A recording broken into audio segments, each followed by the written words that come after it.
Nakonec se každý vydá svou cestou, nakonec se naše cesty rozejdou. Ale v našich srdcích navždy zůstanou vzpomínky na doby, kdy jsme byli spolu, kdy jsme byli na jedné palubě.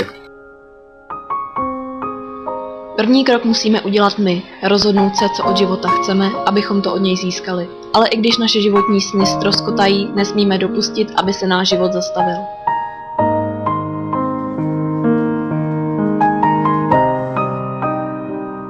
Musíme bojovat, protože svět není a nikdy nebude procházka růžovým sadem. Realita je krutá a proto se musíme naučit rozeznat realitu od sna. Protože už nejsme děti a nikdy už jimi nebudeme. A proto se musíme naučit se slzami v očích se smát.